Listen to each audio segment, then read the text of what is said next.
Depois de tudo isso, os pastores devem estar pensando, né? Não queria estar no lugar dele. Tem um texto na palavra do Senhor que diz assim: houve um homem enviado por Deus cujo nome era João. E quando eu penso na vida do Senhor, pastor, na sua história, eu aplico esse versículo. Em Umuarama, houve um homem enviado por Deus, cujo nome é Valtenir. Eu sou testemunha de que Deus trouxe o Senhor para cá com esse ministério. O Senhor foi usado, né? E eu fui grandemente abençoado, minha família, né? Grandemente abençoado. Quando o pastor Rodrigo me ligou, me convidando para essa hora, pregar a palavra num dia como hoje, eu já fiquei imaginando, né? Que seria tanta emoção. E eu fiquei pensando também, pastor, que talvez milhares de pessoas que já passaram por aqui gostariam de estar aqui hoje para dar um abraço no Senhor. E eu sou um desses privilegiados que passei por aqui e estou hoje nesse dia, nessa hora. É a graça, né? É a graça do Senhor. E eu pensei, já estava pensando nisso, e depois que a Givanir falou, deu essa homenagem à irmã, eu pensei que algo que honraria muito vocês, deixaria vocês muito felizes nessa hora. Como é que a gente continuasse falando de vocês? Mas que nós pregássemos a palavra, que nós fôssemos fiel ao texto, à palavra, e pregasse a palavra. Aliás, irmãos, esta é uma das marcas da visão do pastor Valtenir e dessa igreja. Logo que eu cheguei aqui, né, no início, eu lembro o primeiro sermão que eu fui convidado para pregar aqui, era o culto do vestibulano, né? Tinha um culto dos alunos que faziam vestibular, e o pastor me disse: pastor Paulo, prega a palavra. E eu sempre tive liberdade de pregar a palavra aqui, irmãos, e não vou fazê-lo diferente nessa noite. Nós vamos pregar a palavra. E o que está no meu coração nessa noite, de falar, obrigado pastor, eu gostaria de lembrar uma verdade, e eu vou chamar isso de um pilar da fé, vou chamar essa meditação nessa noite de uma das colunas da fé cristã. Nós vivemos uma época de tempestade, de abalo, de ataques.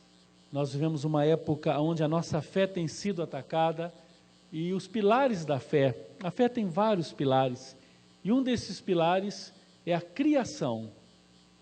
Eu diria que um conceito correto da criação é uma das bases da nossa fé. E eu queria falar um pouquinho nessa noite sobre a criação.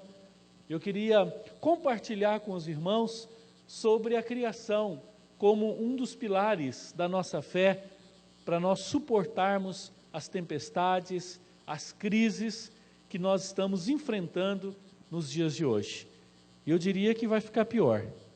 E só aqueles que estiverem firmados na palavra, só aquela casa que for firmada na rocha, que é Cristo, vai sobreviver a essa tempestade que nós estamos enfrentando, a essa grande turbulência que nós estamos vivendo na mente. Tem sido atacada a nossa mente, os nossos conceitos, nossos valores.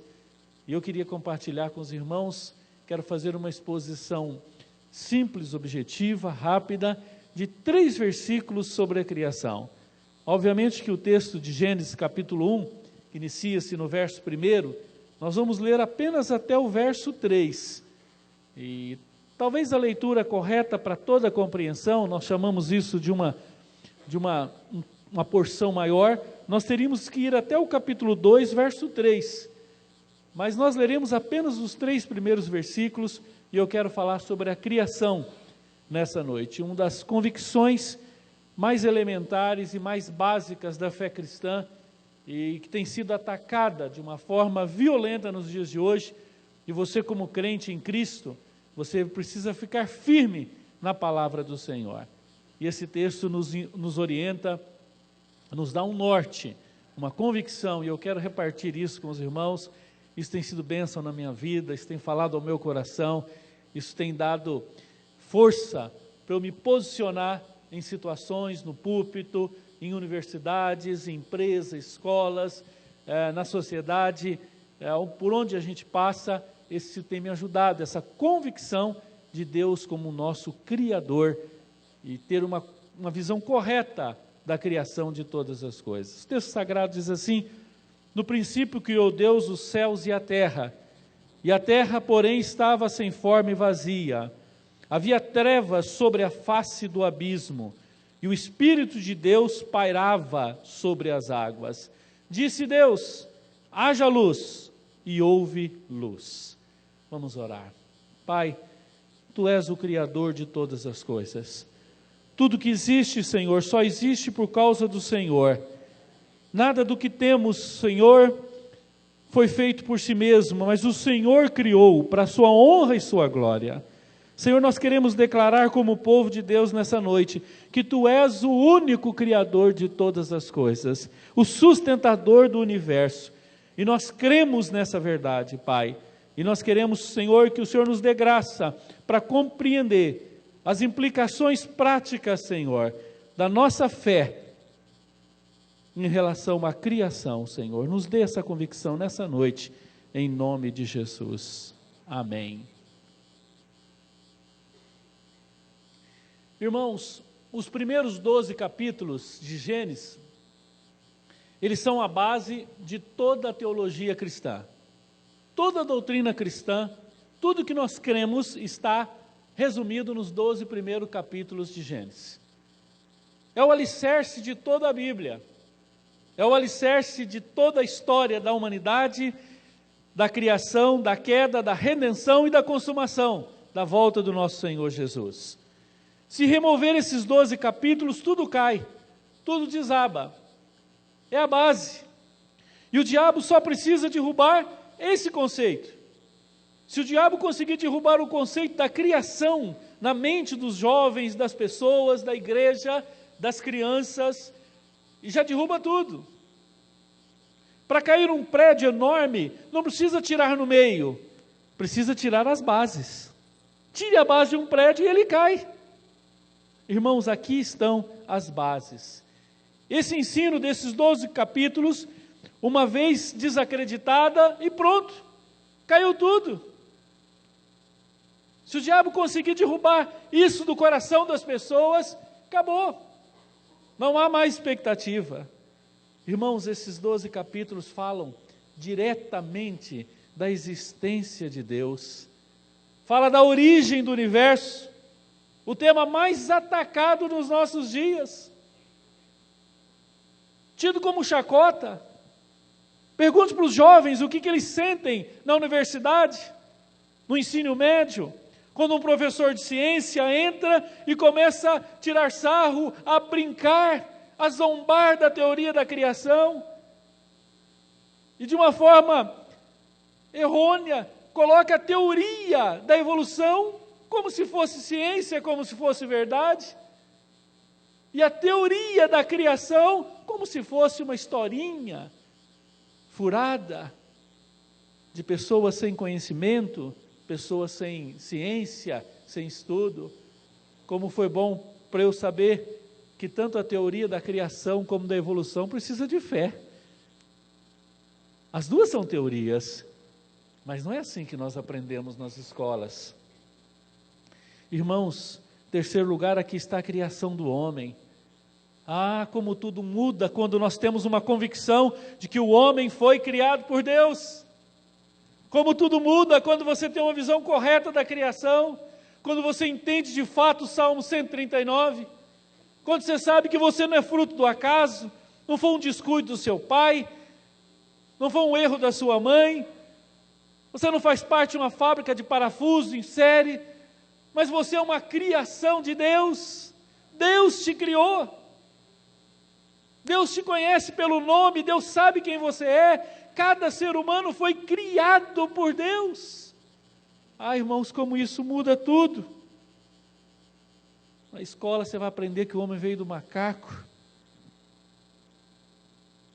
E logo no início a criança já é atacada nesse conceito. Irmãos, nesses 12 capítulos, nós vemos, por exemplo, a origem do casamento. E aqui nós gastaríamos toda a noite, gastaríamos, quem sabe, o restante do ano, falando só sobre o ataque na família. O conceito de que Deus não criou a família, que aliás a família é uma estrutura errada. Esses dias uma universidade estava se debatendo como destruir o conceito de família. Que uma das maiores necessidades da nossa humanidade é destruir todo esse conceito de família. Essa história de homem, mulher e filhos, isso precisa acabar. O ataque continua, irmãos. A família nunca foi atacada como tem sido atacada nos dias de hoje.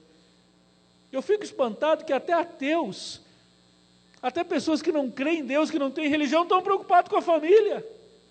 E aqui em Gênesis, nos primeiros 12 capítulos, nós temos a narrativa, a verdade estabelecida de que a família foi estabelecida por Deus. Aqui nós também temos a existência do diabo. Eu sei que é um grande negócio para o diabo, que as pessoas não acreditam nem que ele exista.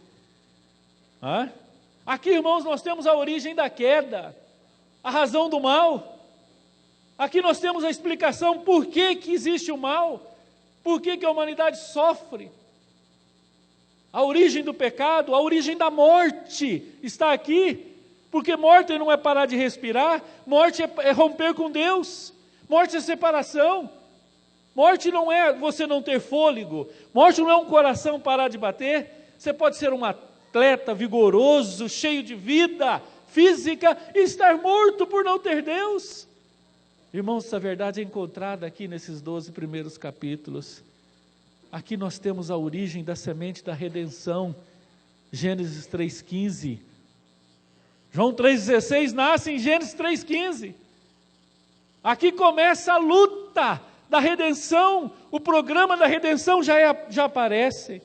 Aqui, irmãos, está a origem do povo de Israel, de que vem a salvação do Messias, a origem.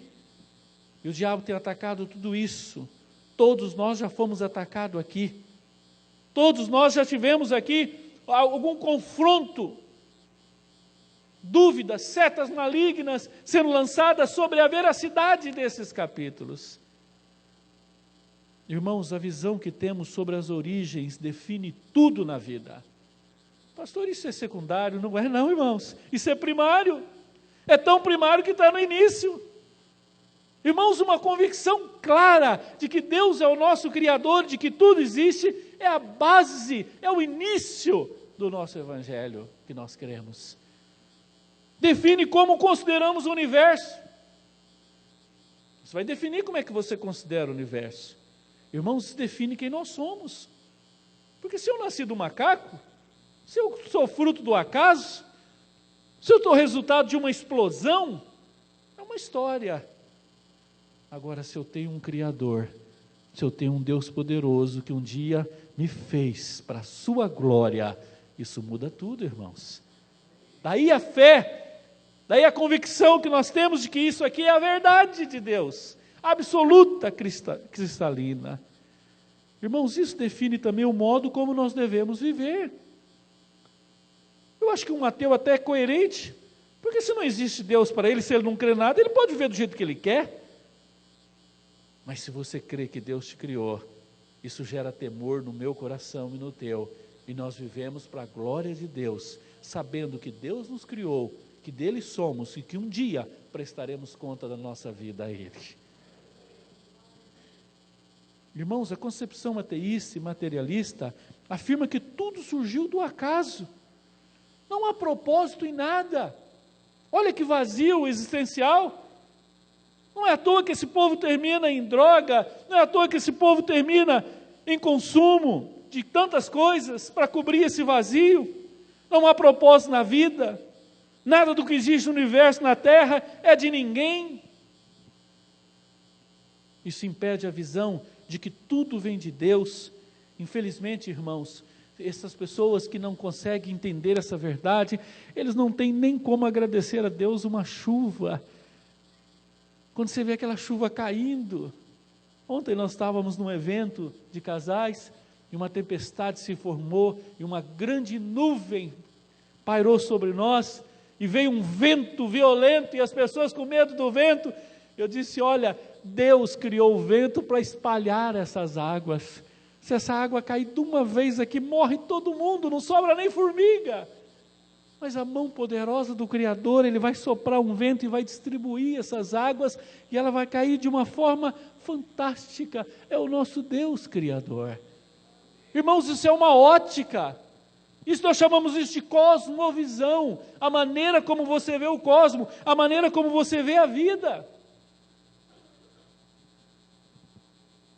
Leia Atos 14, 12, que você vai ver a visão correta ali dos apóstolos em relação à criação.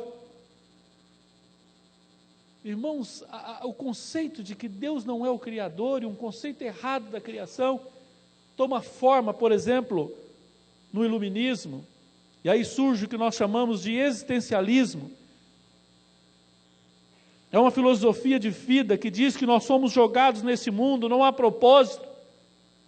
Um dos seus profetas, Jean Paul Sartre, diz que nós não temos propósito na vida. Você vai dizer, Paulo, mas o que isso tem a ver comigo? Tem tudo. As novelas são baseadas nessa filosofia, as músicas do Caetano Veloso são baseadas nessa filosofia, as músicas do Raul Seixas, que Paulo Coelho fazia, são baseadas nessa filosofia. Milton Nascimento, e aí vai. Está na mente, irmãos, está a todo momento sendo pregado para nós. Agora você vai entender um pouco mais, de forma mais prática, a falta de um conceito correto da criação, e esse existencialismo, ele gerou um filho muito feio, um filho horroroso, que está no nosso meio e rege a nossa sociedade. Chama-se hedonismo. Você sabe o que é hedonismo? Hedonismo é uma filosofia presente no nosso século, que as pessoas dizem o seguinte: eu preciso ser feliz. Eu preciso ser feliz e eu vou ser feliz a qualquer custo. Para ser feliz eu pago qualquer preço. Eu preciso aproveitar a vida. A vida vai acabar.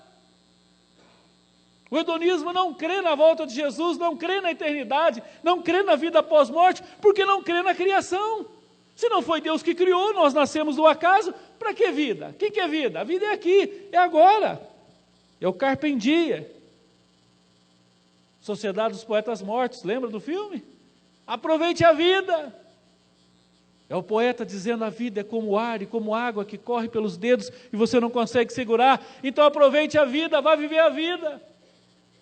Você vai dizer, Paulo, o que isso tem a ver conosco? Tem tudo, irmãos. Volta e meia, pessoas de 50 anos, de 60 anos, de 40 anos, olha a criança chorando, olha uma casa, uma conta de luz, uma conta de água, ele diz, rompo com tudo isso, eu não quero saber de nada disso, eu quero ser feliz, eu vou viver minha vida, a vida é curta. E aí a gente vê tantos lares abandonados, desfeitos, crianças abandonadas por pais hedonistas que estão buscando o prazer, que querem ser felizes a qualquer custo, a preço que for pago, não importa, a vida está acabando.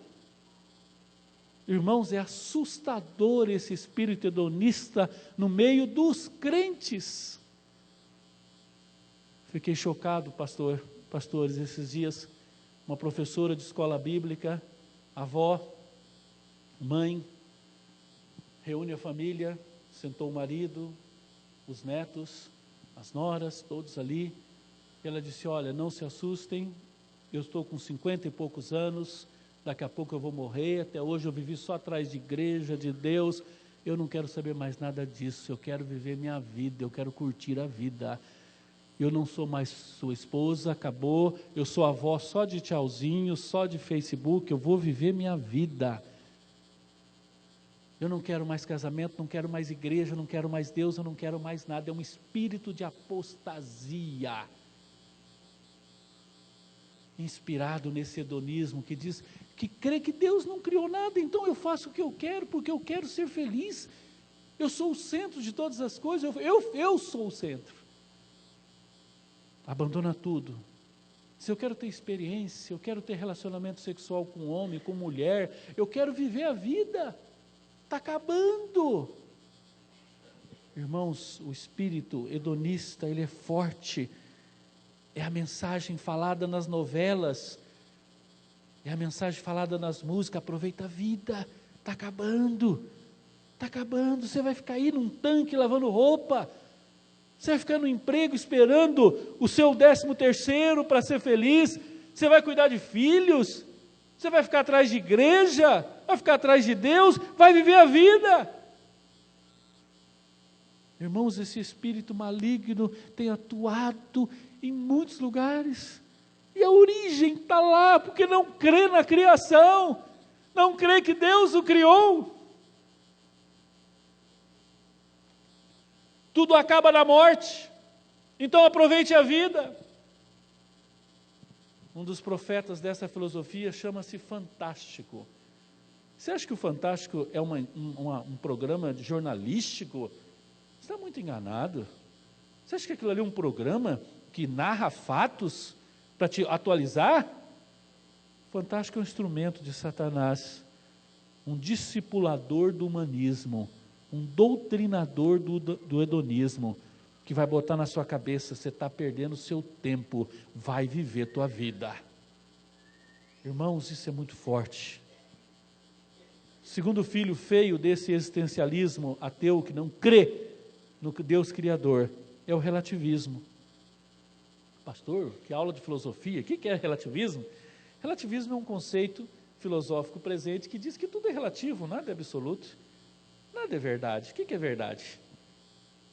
Raul Seixas já cantou essa música há 30 anos atrás, quando Paulo Coelho, inspirado por Satanás, dizia lá: eu prefiro ser uma metamorfose ambulante do que ter aquela velha opinião formada sobre tudo. Eu não quero ter um conceito certo e errado, eu quero fazer as coisas pela minha cabeça. O que é verdade para você não é verdade para mim. Que história é essa que só Jesus salva? Que história é essa que só a Bíblia é verdade? Que história é essa que vai ter céu, que vai ter inferno? O inferno é aqui, o céu é aqui, depende de você. Irmãos, esse espírito, esse filho feio do existencialismo, ele é presente, não há nada certo, não há nada errado.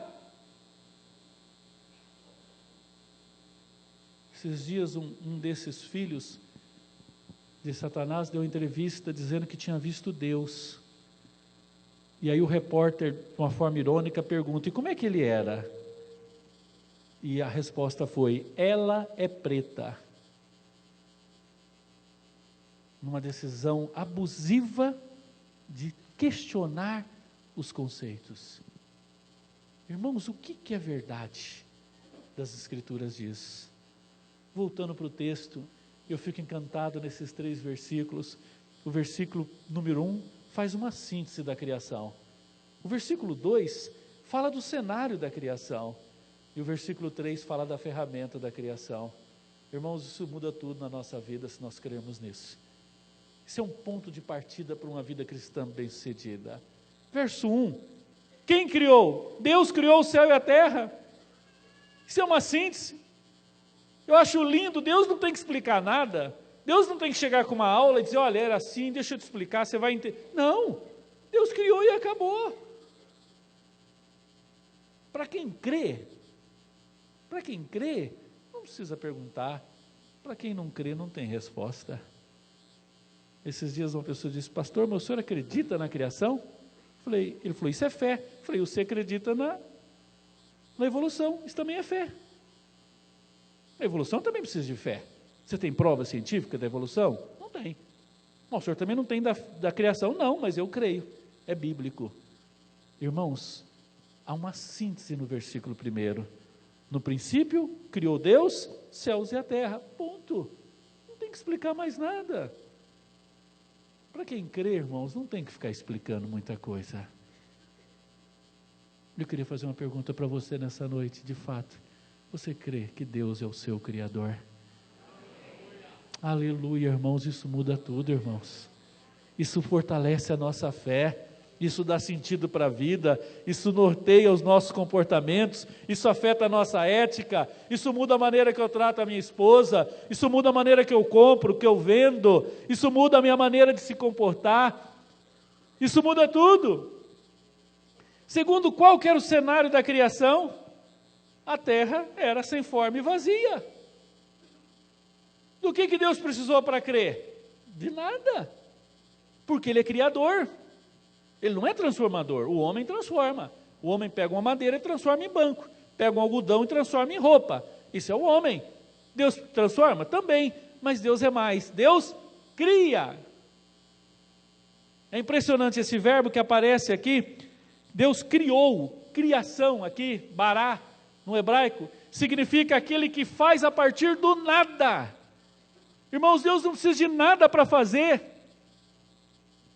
Caos, vazio, sem forma, vazia, destruído por causa do nada. O universo estava destruído por causa do nada. Não tinha nada. E Deus criou. Deus é o único que cria do nada. Davi cria tanto nisso que quando ele escreve o Salmo 51, quando ele diz, cria em mim, ó Deus, um coração puro, ele estava dizendo, Senhor, eu sou tão pecador que o Senhor vai ter que criar, o Senhor vai ter que partir do nada. E eu fico perplexo, e me leva à adoração, o verso 3, qual foi a ferramenta da criação? O poder da palavra de Deus. Haja! Haja! Esse é o Deus Criador. Você lembra de João capítulo 1, do verso 1 ao verso 3? João crê nisso. E João vai relatar que tudo foi criado por meio de Cristo, o verbo vivo. Deus fala, tudo muda. Deus opera e as coisas acontecem. Irmãos, nós vamos crer na criação. Você precisa ter essa convicção no seu coração. Para concluir, eu tenho 5 pontos aqui, 5 verdades que alteram toda a minha vida depois que eu creio que Deus é o meu Criador. Depois que eu creio que a ferramenta foi o poder da palavra. Depois que eu creio que o cenário era o nada. Depois que eu creio que há uma síntese dizendo Deus criou. Isso muda. Primeira verdade que eu aprendo com esse texto e eu saio daqui com essa convicção. O meu Deus é o Criador. Eu ouvi esses dias um depoimento de um cientista cristão, que obviamente criacionista, e ele estava discutindo sobre a evolução e sobre a explosão. Ele disse, olha, para uma pessoa crer no absurdo da evolução, é como se alguém chegasse numa gráfica, e nessa gráfica tivesse um livro enorme, escrito, e aí alguém perguntasse para aquele dono daquela gráfica, quem que fez esse livro aqui? Ele disse, rapaz, você sabe o que aconteceu aqui? Um dia a gente montou aqui um monte de tinta, tinha um monte de papel, não sei se vocês lembram das gráficas antigas, que tinham aqueles tipos, a letra era um tipo, né? E tinha um conjunto de tipos aqui, e alguém escondeu aqui algumas dinamites. E de uma forma inadvertida, alguém veio aqui, acendeu essa dinamite e houve uma explosão. E ao explodir, esses tipos voaram para cima, a tinta também, o papel, e foi caindo as letrinhas, tudo direitinho assim, fez esse livro. Eu não vou acreditar nisso nunca, né? Ele disse assim que quem crê na evolução. Eu gostei demais de ver um cientista ateu, dizendo, eu creio na criação.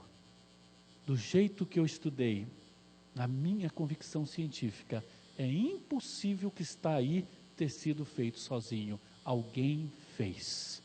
Não conheço, não sei onde que está, não sei porquê, mas alguém fez. As pedras clamando. Segundo lugar, irmãos, isso muda a minha fé. Opa, sim senhor, isso altera a sua oração. Você crê nisso, muda a sua forma de orar. Porque se eu creio no verso 3, quando Deus disse, haja, eu posso orar. Eu posso orar por cura. Mas espera aí, pastor, o senhor vai orar por cura? Os médicos já disseram que não tem mais jeito. Essa enfermidade é incurável. Irmãos, mas eu posso orar por cura, porque Deus opera a partir do nada. Então eu posso orar por cura. Você está desempregado? Eu posso orar por trabalho. Mas não tem. Mas Deus cria é do nada. Eu posso orar por amor. Um casamento arrebentado não tem mais esperança. Um casamento que não tem mais jeito. Um casamento que não tem mais amor, não tem mais energia. Eu posso orar, nós podemos orar e crer que Deus pode criar amor onde não há, porque Ele é o Criador. Irmãos, isso nos torna dependentes e adoradores desse Deus.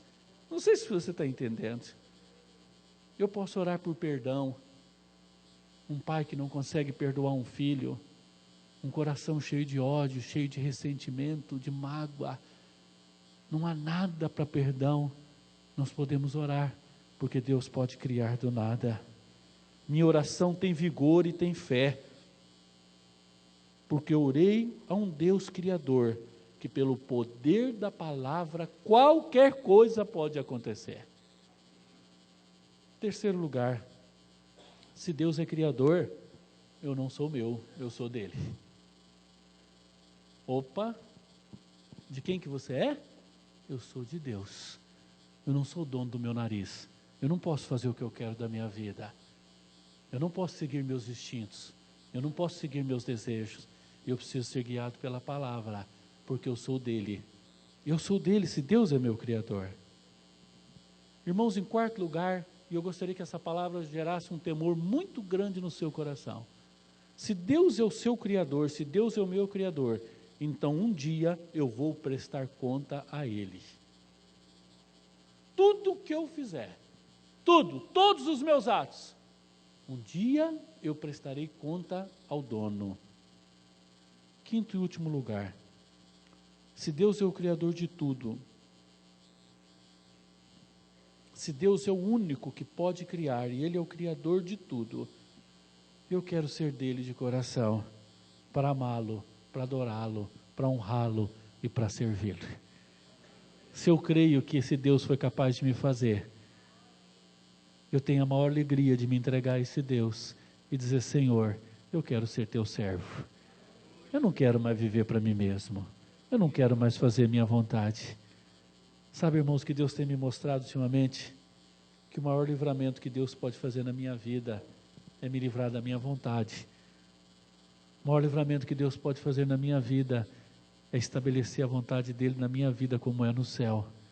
A maior bênção que pode ocorrer no meu caminho é eu entender os caminhos do Senhor e andar no caminho do Senhor. Se Deus é o meu Criador, eu quero ser dele. Eu não quero ser meu. Irmãos, uma visão correta da criação altera tudo na nossa vida. Isso vai gerar temor no meu coração e no seu coração. Amém? Vamos ficar em pé e vamos orar. Quero dar uma palavra específica a todos os jovens, aos pais. Entre no YouTube lá, procure Adalto Lourenço. Vai ver um pouco sobre um cientista falando de Deus Criador. Você que está estudando e não tenha medo de dizer em sala de aula para o seu professor: professor, eu respeito a sua convicção de evolução, mas eu tenho uma convicção: Deus é o meu Criador. Amém? Ensine isso para o seu filho. Ensine isso para o seu filho. Creia nisso. Com certeza, esse é um dos pilares importantíssimos da nossa fé. Senhor Deus, em nome de Jesus, nós reconhecemos nessa noite que o nosso coração, Senhor, tem sido atacado por tantas setas malignas desse mundo. Um mundo ateu, Senhor, um mundo incrédulo, um mundo materialista, Senhor, secularizado, um mundo que escolheu te abandonar, Senhor, para viver na impiedade e na perversão. Mas, Senhor, o Senhor tem tocado o nosso coração e pela Tua graça, Teu Espírito tem nos dado fé ao ponto de crermos que Tu és o nosso Criador. Oh Pai, por isso nós agora nos rendemos a Ti em adoração. Te adoramos, Tu és o nosso Criador, Tu és o nosso Deus. Senhor, um dia nós prestaremos conta a Ti, e o Senhor é aquele que teve poder de nos criar, nos sustentar, e há de nos sustentar eternamente, Senhor. Pai, nós nos levantamos como povo de Deus para dizer: Tu és o nosso Criador, e nós Te adoramos por isso, no nome de Jesus. Amém, amém e amém. Aleluia! Louvado seja o nome do Senhor. Pastor. Amém. Você pode se assentar. Nós já estamos quase terminando. Também quero reforçar o convite que o pastor Paulo Andrius acabou de fazer. Procure lá na internet, professor Adalto Lourenço. Você vai descobrir lá, se você ainda não conhece, uma teoria científica que se chama Teoria do Design Inteligente.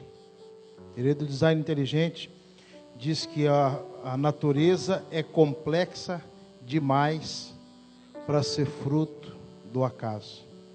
Ele chega a brincar e ele diz: quantas explosões você conhece que produz algo melhor do que o que foi explodido. Pastor, vou pegar meu Fiatinho 147 e vou explodir, vai virar uma Ferrari. Você conhece alguma explosão que produziu algo melhor do que o que foi explodido? É por isso que a teoria da evolução continua sendo teoria. Ela não foi promovida a lei, ela continua sendo teoria. Não há provas, pelo contrário, hoje se descobre evidências da criação. A ciência está descobrindo evidências, há muito mais evidências científicas da criação do que da evolução. Esperava-se que com o avanço da arqueologia iriam descobrir o elo perdido. Até hoje não acharam nada, pelo contrário, estão encontrando evidências da criação. E é por isso que o pastor Paulo disse muito bem aqui, que o criacionismo vem ganhando espaço no meio universitário, científico, e até ateus criacionistas existem. Porque o criacionismo diz que alguém criou. Quem é esse criador é outra história. Então você tem ateus criacionistas, tem cristãos criacionistas, tem muçulmanos criacionistas. Mas o criacionismo hoje faz muito mais sentido para a ciência do que a evolução. E o projeto Genoma Humano descobriu recentemente que todos os seres humanos vieram de uma única pessoa. Sabe o que é isso, irmão? É a ciência descobrindo que o texto bíblico, que a criação faz muito mais sentido do que a evolução. Então Adalto vai dizer que toda a ciência devidamente comprovada e todo o texto bíblico devidamente interpretado nunca vão entrar em contradição. Conheço o professor Adalto Lourenço, eu já tentei trazê-lo aqui, não é muito fácil, mas você pode encontrá-lo lá na internet, conhecer um pouquinho mais dessa teoria do design inteligente, de como o criacionismo tem avançado no mundo acadêmico, tá bom? Dito isso, quero dar um último aviso que não está aí no boletim, uma decisão do nosso presbitério dessa semana. Nós estamos fazendo uma alteração na nossa programação da vigília.